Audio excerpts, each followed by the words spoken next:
My question is the following. What you are saying is absolutely right. I mean, but this is just not a loss. This is almost as if the India alliance has been vanquished in Maharashtra. And does that mean that Rahul Gandhi's entire campaign based on constitution and the caste survey, which in a way, look at Maharashtra. This is the land of Ambedkar, right? Ambedkar was the father of the constitution. He was the one who talked about sort of the position upliftment of Dalits. So it seems that Rahul Gandhi's sort of campaign, which at one time in Lok Sabha kind of paid off against Hindutva, to some extent at least, certainly in Maharashtra, has turned around 180 degrees, and total failure of that. Does that mean that Rahul Gandhi has to now think of a new campaign slogan? And the fact that Rahul Gandhi now has to do what one of my colleagues said, a surgical strike on Congress, the Congress organization. I mean, look at the performance of the Congress. In fact, alone, the BJP is more than double that of the entire MVA. I mean, this is total rout of the India alliance and especially of the Congress. Sir, with due respect to you, as far as I understand Mr. Rahul Gandhi, once he has decided that it's going to be a social justice caste survey and a fight for the saving of the constitution and welfare schemes for the weakest section of the country, people of the country, I think he's not going to move back an inch.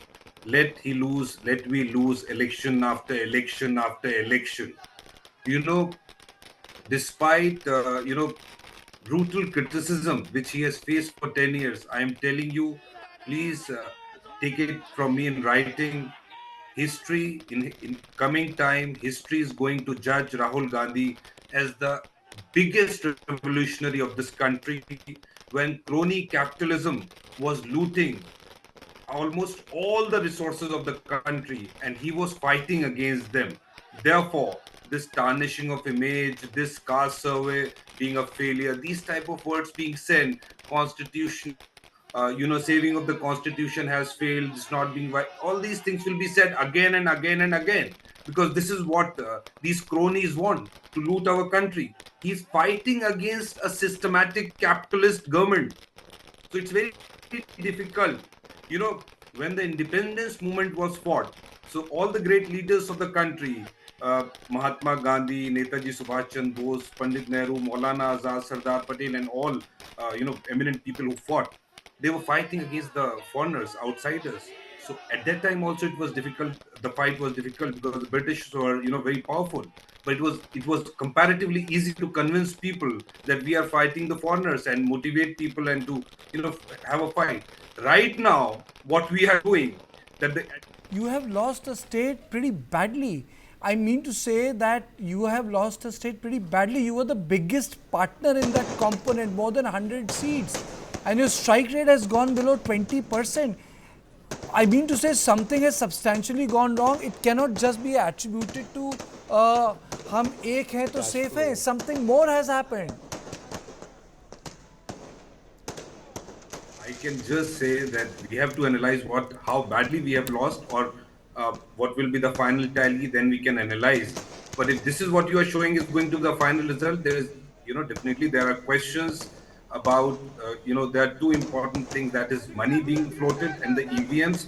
Third, we have to analyze, is our party strategy completely wrong? Because even if the party strategy was perfectly all right and money and EVM was used to win the election, then we can't do anything. It's completely a death of democracy. And Karthik, please mind this. In by-election in UP, I know about one Vidhan Sabha, Kundarki, in district Muradabad, which was by-election happened very, very close to my home district, Rampur. Thousands and thousands of people were not allowed to vote. Majority of them were Muslims. I think most of them are Muslims. And BJP is leading there. They were not allowed to vote, beaten black and blue by the police. So this is happening all in daylight. And in December of 2022, in my own constituency, district Rampur Sadar, by election, people were not allowed to vote. So in this era of this, authoritarian government, people But are, Mr. what is Mohammed, the Mr. Mohammed, constitution? Where is the one more, Mr. democracy? Mohammed.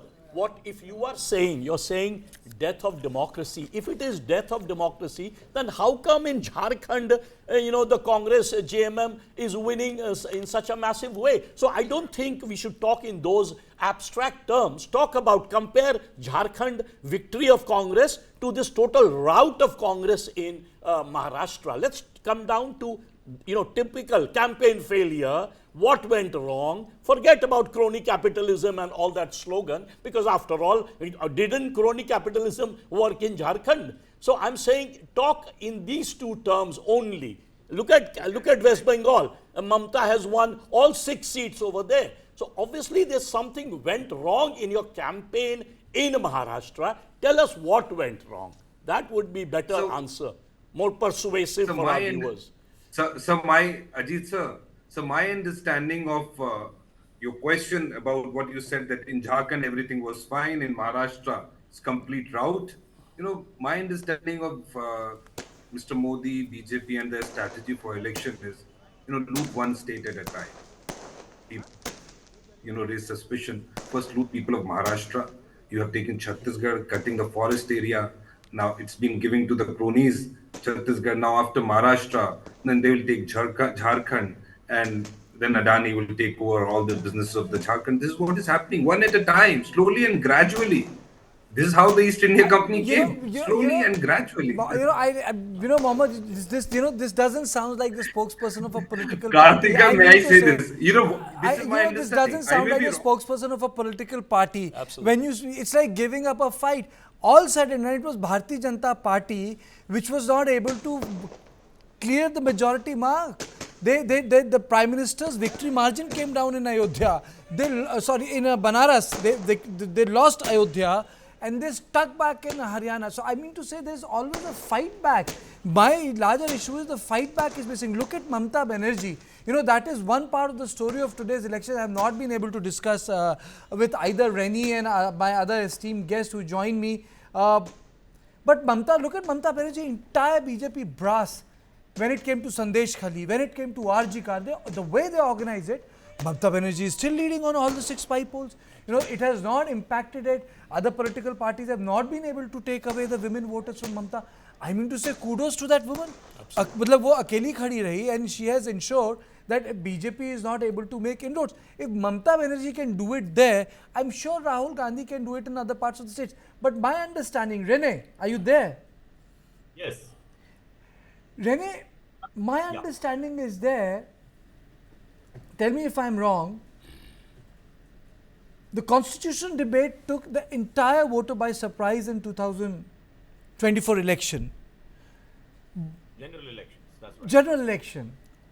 But it is not cutting ice when it comes to state elections. It means that the state elections cannot just be fought on a meta-narrative. You will have to get down to candidates, nano management, regional issues, sub-regional issues, district issues. I think rejuvenating a party at the level of state is a different business than fighting a Lok Sabha election. I think those are 2 different ball games. Absolutely, Karthik. And if you remember on our earlier show, on voting day particularly, I had pointed out how the BJP had micromanaged the seat sharing that they arrived at. As in, not just the BJP itself that officially contested 148 seats, handed over 4 seats to smaller alliance partners. And in addition to that, Fadnavis, the Mahachanakya of BJP, also discerned the winnable seats of the Eknath Shinde-led Shiv Sena, as also Ajit Pawar. In further to that, he also introduced 9 candidates of the BJP as Eknath Shinde's candidates, as also 5 candidates as Ajit Pawar's. So, now that is micromanagement taken to the absolute nth level, because we have never seen something like that happening before. So that has apparently worked to his favor, and as I am told, 52% of the vote share has been garnered by the BJP, up from 46%, whereas the Congress has got 32% vote share. which has translated in the smaller number of seats that they are showing. So what you said about micromanagement is, I mean, never before seen kind of micromanagement has happened in Maharashtra, and it No, has not worked. about really not also not about the micromanagement. Look at the way Hemant Soren is fought. Look at the way Mamta. Kalpana Soren is fought. Look at the way Mamta has fought. I mean to say there are people who have fought. Bhai, look at the way Congress party fought in Karnataka. I mean to say if you can do it in Karnataka, if you can do it in West Bengal, you know, if you can do it in Jharkhand, you can do it in other places. It means that fundamentally the vote bank of the Congress party has eroded in Maharashtra. Because assembly elections are about your regional muscle. It's about assembly. Assembly dynamic is very different. Isn't that, Jayant? I agree with you, and he has proved. I mean, yeah, I should say that I have said earlier also that for micromanagement and all that, BJP has proved something that the journey that they started with Ram Mandir to Godhra and to present situation. Now they have got half of India. Earlier it was only in the north belt. They had Karnataka. But now it seems that for the consecutive third time, with nearly 4 in the saddle with over nearly 130 seats, Maharashtra is having to be its citadel for BJP, and where Nagpur, the RSS headquarters is very much there. So it has proved that in Maharashtra, where RSS was born, BJP has a strong foothold, and considering the aging Sharad Pawar and the completely disastrous wrong management of Congress and also inaccessibility of Uddhav Thackeray with Sanjay Raut, as even just now we saw the way he was talking, you know, MVA will have to come regroup together